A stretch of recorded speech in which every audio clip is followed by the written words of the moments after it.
Hello and welcome to the show. I'm Jenna Morton. And I'm Tosh Taylor. And on today's show, we are talking about an amazing collaborative fundraising event that happens in the Greater Moncton area. Joining us today is Gilles Allain, the Chief Executive Officer of the Chaudemont Foundation, as well as Katherine Robertson. She is the Director of Community and Strategic Initiatives with the Friends of the Moncton Hospital. Thank you for joining us. Good morning. Thank you for having us.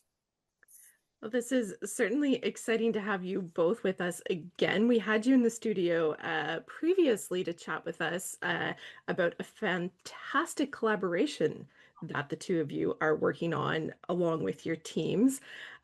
What are we talking about this time? Well, we're talking about the NB Ride Against Cancer, and we'll dive into Ride Day more specifically a little later, I think, ladies and Gilles. But yeah, this is the third year that both foundations have partnered in this community fundraiser.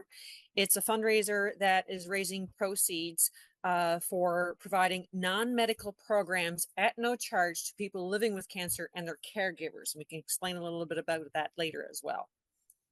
Yeah, absolutely. And I think it was about this exact time last year when we were talking about the event. But this year you have actually moved it to late summer, early fall, right?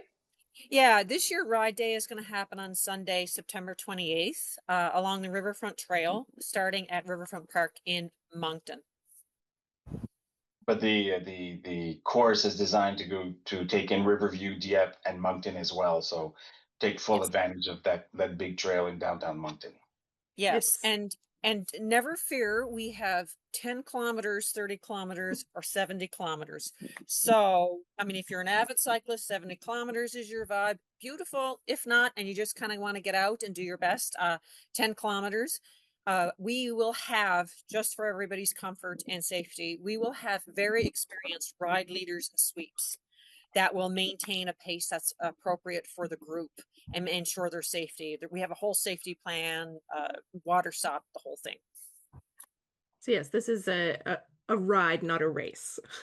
Correct. It's a ride, not a race. And certainly we'll have some experienced cyclists who are fundraising for us who will participate this. But we also have people who are, survivors and recovering, and some people in treatment. And some people who are getting into cycling as a physical activity and want a way to contribute to the community. So just to be clear, it's a cycling-based fundraiser. Yeah. So let's dive a little bit into how the fundraising piece works and as well what it exactly is you're fundraising for. You touched on it, but you can expand a little bit on exactly what it is that this will help with.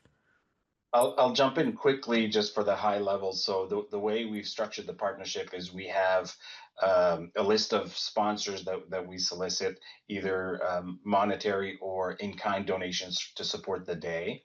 And then, like Katherine said, we ask the riders to fundraise with their team, individual, but to bring money to the table in order to register and participate.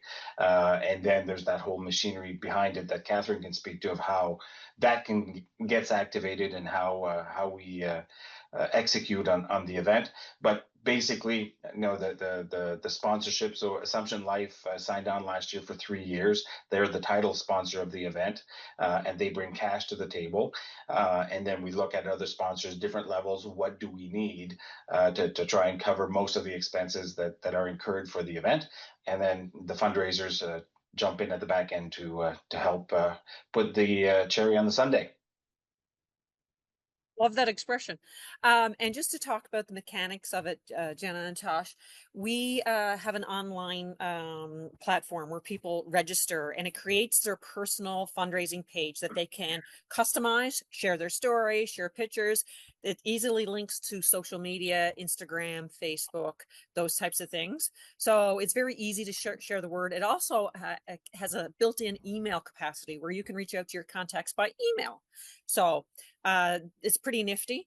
And of course, we have people ready to help participants if they encounter any problems or are challenged by it or have any questions. We can hop on a quick call and walk them through. And in fact, we do that on a regular basis, although it is pretty user friendly. So what happens is registration is open now. Okay. So we are focusing on Ride Day just as a collective community gathering, but there's some people who are signing up for a solo cycling option, and that is they cycle at their own time, the distance that they would like to cycle. There's some people who are more comfortable in that regard in terms of they don't really want to be with a group, so we accommodate them as well. I can tell you that as of today, we have participants signed on. We have 51 participants signed on. 30 of those are with Dr. Harb's elite cyclist group, who will be cycling through the province in July for 4 days. Now that is something they maintain a speed of a minimum of 25 kilometers an hour. So that roster is full. And we're very thankful to Dr. Harb and that group. The cyclists there, and Jill can jump in on this as well, many of them have participated supporting both foundations previously, either through the Tour of Hope or through the NB Doctors Cycling Against Cancer. So there's some historical context there as well. But people can go to the website in English. It's nbcancerride.ca. And I would try to say it in French, but it's not I'll very jump good. in. You In jump in, French, Jill. it's rouloncancer.nb.ca.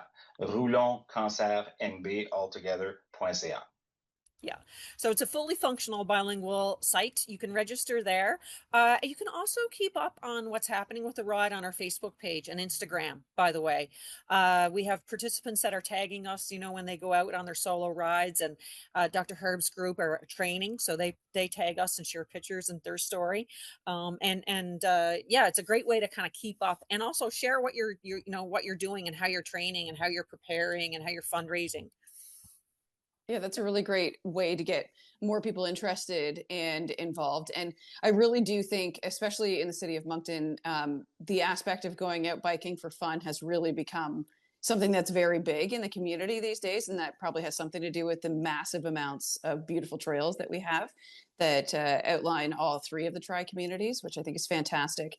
Now, Katherine, you had alluded earlier to using the funds for non-medical cancer support. How do the two foundations, or the two hospitals, if you will, collaborate on that? And what exactly do you mean by non-medical?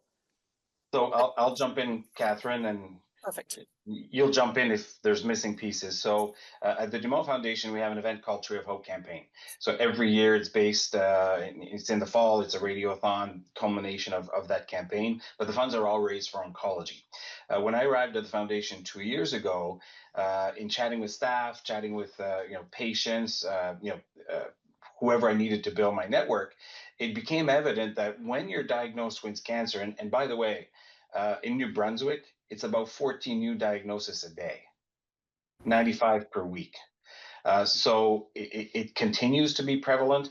The clinic at the Moncton Hospital and the oncology center we have here, they're keeping up with a very, very high demand. But what was happening is, if you're diagnosed with cancer today, your treatments don't necessarily start today. But between confirmation of diagnosis and before you start treatment, you get no support services because you haven't entered the stream yet. When you're done, when you've got the clean bill of health, you ring the bell, and you're in remission, there was nothing after. So, there's gaps with that big unknown. So you get diagnosed with cancer. What do I do? Family, finances, work, you name it. There's a bunch of stuff that happens in the minds of the patients. So we wanted to bring that support to that community before they start the treatment and after, with peer support mostly, based on programs that have been very well vetted, researched, and we partnered with Wellspring in Ontario to bring that model to New Brunswick. And the best way to do that is partnering with the Friends, because we have that same base of patients, because we have some patients that go to both hospitals depending on what kind of treatment they need. We felt it was the best way is to partner, deliver the program in the community, and have our teams go at it to support those patients that need it, and families as well. Yeah, and if the audience can be just patient with us a little bit, because it's a very, very important program to describe in detail so that people can appreciate the value that it's providing to the community. As Jill has pointed out, it was a gap. This was a program that was not being delivered at all in our province, and not to be critical of any, healthcare system or what have you. It was just there is no capacity for it. So we're filling a very, very important void. As Gilles and I often say, treatment of the person doesn't end with the ringing of the bell. There's a whole lot of living with cancer afterwards. So when we say non-medical programs, we are offering programs through a very well organized, versed organization out of Ontario called Wellspring. If people research Wellspring, they'll find that they've been in existence for 30 years. They have evidential based practices, and we're tapping into that. So we're not reinventing the wheel. And that is being referred to as Wellspring New Brunswick. It has a website, wellspringnewbrunswick.ca. And so there's more information there, but just generally, the focus has been started with providing peer support programs. We actually have programs that have been started and they're being offered and taken up on right now. Peer support, relaxation and visualization, and yoga. And more information can be gleaned from that website that I just mentioned, including volunteers. There's a whole volunteer training program that Wellspring provides. And Gilles brought up a point that I think is really, really important to be highlighted. It's not only the patient, it's their caregivers and their family, their support system, right? So those of us, like me, for example, personally, who's been the spouse of somebody who's been diagnosed with cancer, what do you do? And in the long term, as we roll out these programs, as I say, we just started, there will be other programs, including financial management, nutrition, managing your symptoms. There's a wide range, but those three that I just mentioned are in play right now. They are going to be offered in different locations. We're actually setting up programs in Sackville. In that Sackville area. We've partnered with the YMCA. We have a home that was donated to the Friends Foundation, which is just a kitty corner to the hospital on Macbeth. It's being renovated right now, Bannon House. It was donated by Sheila Bannon in memory of her parents and her sisters. So that's where eventually programs will start to be delivered. I'll let Jill build on that in terms of other sites, but that will be in play. We expect about October or November of this year. We hope to be in that house and providing programming. The whole goal is, we say, the system treats the patient. These programs will treat the person. And I think that's a really good way of saying what we're trying to achieve here, the impact that we're going to have on the community with these proceeds. And Jill, why don't I just throw it to you to use the broadcasting term, and you can build more on plans to deliver the programming. Yeah, so Katherine mentioned a couple of locations. We also have one at the Georges Dumont. We have a lodge attached to the hospital, but it's for cancer patients. And there's family rooms, there's meeting rooms within the lodge. So as we ramp up in the fall, we'll start using those initially. But like Katherine said, I believe what's going to happen is we're going to get some interest in Shediac, Capelé, Bouctouche, you name it. So the outlying areas, they come to the center, hear about the programs. They will likely reach out and say, what can we do with this in our community? So we're ramping up with teams internally on both foundations to support that rollout. But the extent of the programming, Katherine mentioned just a few. Wellspring has developed 50 different programs. So it's a catalog of programs, all vetted, all approved, all researched. So at any given time, we can just pull a binder off the shelf and say, we want to deliver this program. There's interest. Boom, it's done, ready to go. So we don't have to reinvent the wheel, like Katherine said. We can just pull it off the shelf and roll it out, depending on interest and what the individuals feel they need. So we want to build that nimbleness in the programming, and we're asking the community to support us financially to roll this out. We feel it's a big gap, and the community will respond accordingly to help us roll it out. Yeah, and I think also too, Gilles, just picking up on your point in terms of raising funds for this, obviously there are costs associated with, operating a physical space where the programming will be provided. The facilitators that are trained by Wellspring, so these are, the leaders of the peer support groups and other professionals in terms of a dietitian for the nutrition, financial advisors for the financial courses. Those are a couple of examples. Those they do receive a stipend for that. There's no cost to the participants, and they don't need a doctor's referral. They can reach out directly and enroll and start the process. And so, like I say, you can go to the website wellspringnewbrunswick.ca and get more information. You can enroll, you can sign up to be a volunteer. There's all kinds of ways to get involved, but it won't happen without any fundraising. And so the ride is dedicated to raise those proceeds. Last year, we raised over $225,000.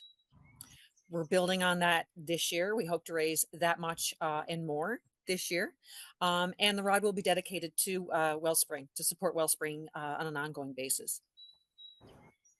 The other way on our side, so we're part of the Vitality Health Network. One of the other possibilities that we see happening quite quickly is the outlying areas like Edmonton, Hamilton, Bathurst, the Acadian Peninsula. Same thing, that may want to reach out and say, can you, roll out the program in our communities? So we've had chats with Vitality already of what that could look like. But the benefit of that is, for example, it could be mental health counseling, psychologists, professionals that we need that we would pay in maybe some of those areas. Let's say in Edmonton, we have a psychologist that says, I could make 2 hours available per week.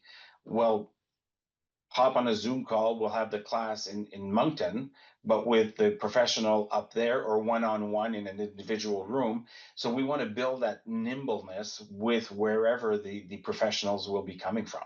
Because one thing that COVID has showed us is, talking like this virtually is easy peasy. The technology is reliable. So why limit ourselves to a very tight territory? We're looking at New Brunswick. Absolutely. And we're taking over your podcast, ladies, but you can feel to interrupt you at any point in time. It's just, and you can tell, I think from Gilles and I, that we're very compassionate about this. This is something that's very important. And even as just human beings being dedicated to health care philanthropy, we're very proud to be able to start this programming and to fill that void and impact people in this way. And so getting back to participation, the beautiful thing about the MB Ride Against Cancer is that you can be anywhere.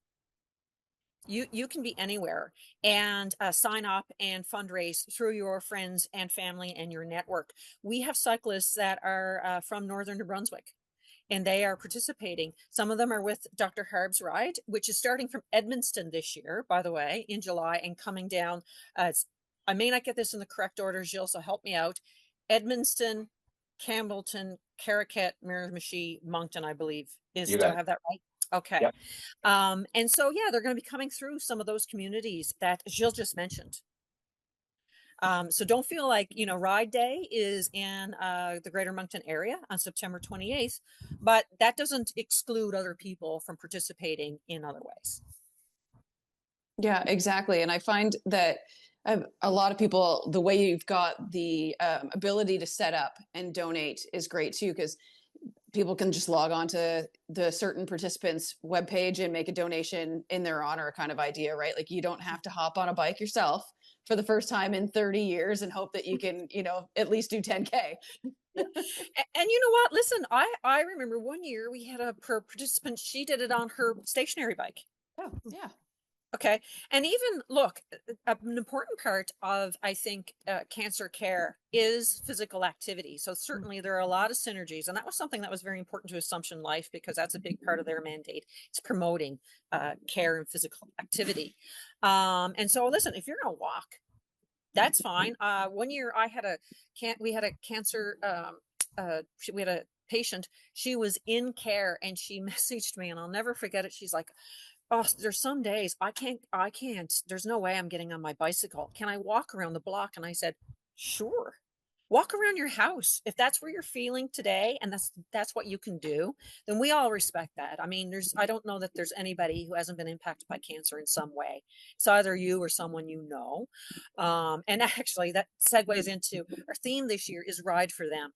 You know, I don't know of anybody who participates or supports this where it's just like, yeah, I just chose that because it sounded like a good idea. We all have a connection, and we can all think of someone that we're going to be helping in some way by doing this, or potentially helping in some way by doing this. So I think that's very, very important to highlight as well. Well, and like you say, Gilles, you mentioned 14 New Brunswickers each day getting a diagnosis that, if it hasn't touched you closely yet, that time is probably coming. And to know that you can do something now that may benefit yourself or your family, your close friends in the coming years, because these programs will be up and running and so robust when you need them, it's a great motivator. And I mean, the Department of Health is aware of the growth of the population, and with that comes the growth of new diagnoses for cancer. So they're trying to keep up with building up, resources to keep up with the demand at our clinics, at the center, bring in the professionals that we need to keep up with that demand. I mean, just last year at the oncology center at the Dumont Hospital, it was 75,000 visits. So that's follow-ups, that's treatments, that's you name it, counseling, you name it. They throw the book at the patients to walk them through to the end and to be able to ring that bell. It's a heavy load, but the 325 employees at the center, the folks that go through treatment, they swear by them. It's like amazing staff, amazing support, and that's what we're there to do, is to support the staff in the center that deliver the services to the patients and families. Okay. Yeah. And if I can add to that too, Gilles talked about, the volume of patient visits to the clinic. We found the same thing with the Dr. Sheldon H. Rubin Oncology Clinic. And part of that also is earlier diagnosis and tracking patients for more things over a longer period of time. So yes, we do have a high rate of cancer, but there's also things contributing to the increase in patient visits that is better about, becoming more informed and following the research and the data to provide better care. And I talk to patients when they for the clinic, and when I call to thank them for giving, and I always have to give more time to those thank you calls, because these people want to share their story and their gratitude. And oftentimes I'll say, you mentioned such and such a nurse or a doctor. Are you okay if I get this message to them, to let them know? And it's interesting, and Gilles, I don't know if you find this too, I'm suspecting you do. When we talk to healthcare providers and talk about the care that they give, it's within what most people would perceive a very negative connotation. Cancer is not a friendly word to hear. However, our donors, our patients, our supporters, they're full of gratitude because they had people who were in the fight with them. Mm-hmm. Absolutely. Well, unfortunately, we're out of time. So before we head out, can we, one more time from each of you in English and in French, give the website so people can sign up or make a donation? Gilles, you first. So in French, the French website is Roulons Cancer NB, Roulons Cancer NB together.ca. And in English, it's nbcancerride.ca. Also, just very quickly, Canada Post may be going on strike. So we are set up to take donations in many, many ways, by phone, online. We can take them physically at our offices. And all of that information is on those websites. So if you're wondering where would I drop off a donation or where would I call, if you're not comfortable in giving online, it's all there on those both those websites. And please, if you want to participate in any way that you can register. You can register today. Excellent. And also invite you to look at the Wellspring NB website. If you're curious about what the program could look like, wellspringnb.ca, and then also Wellspring, the national site, to see the extent of their programming, just to get familiarized with what we want to bring to the region. Amazing. Thank you for your time today, both of you. I'm very excited for your event, and I'm definitely shooting for Over 350 this year? Okay, Tosh, sign up today. I can't wait to see you riding on the 28th of September, Tosh. Yeah. Thanks again, Jenna and Tosh. Thank you. Thank you.